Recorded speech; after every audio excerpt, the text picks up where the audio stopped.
বুঝলি সন্টা, এখন ভাবছি একটু ঈশ্বরের সেবা করা উচিত।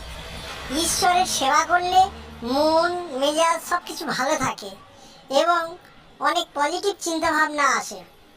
কিন্তু কিভাবে ঈশ্বরের সেবা করবে সেটাই বুঝে উঠতে পারছো না, তাই তো? তাই আমার পরামর্শ চাইছো। তুই সত্যিই আমার মনের কথা বুঝতে পারিস, ঠিকই ধরেছিস। এ নিয়ে এত চিন্তার কি আছে? আমাদের স্বামীজি মানে স্বামী বিবেকানন্দই তো বলে গেছেন, জীবে প্রেম করে যেই জন সেই জন সেবিছে ঈশ্বর।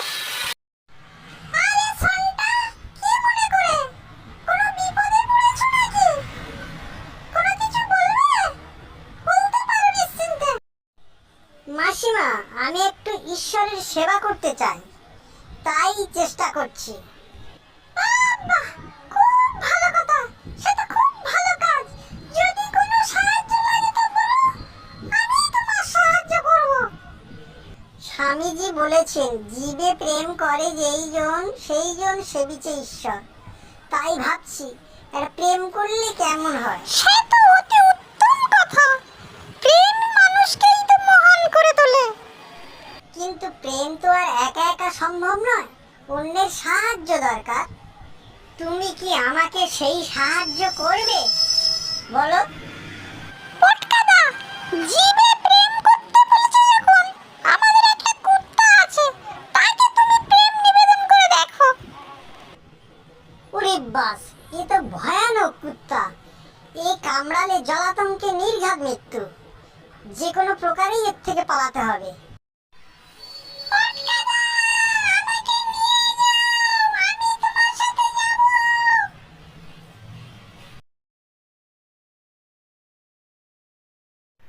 সব পালাও পালাও, বাঘ বাঘ, পালাও পালাও, বাঘ বাঘ।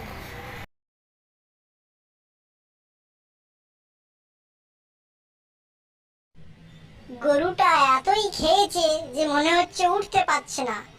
একে লেজ ধরে তুলে দেওয়া তো একটা জীবে প্রেম। দেখি চেষ্টা করে। ই আরে, আমাকে তো ঘুটানোর চেষ্টা করছে, লেজ ছাড়লেই বিপদ। শেষে বাঘের পিঠে এ বেটার গলা ছাড়লেই তো আমাকে পুঁইশাকের খাওয়ার মতো চিবিয়ে খেয়ে ফেলবে।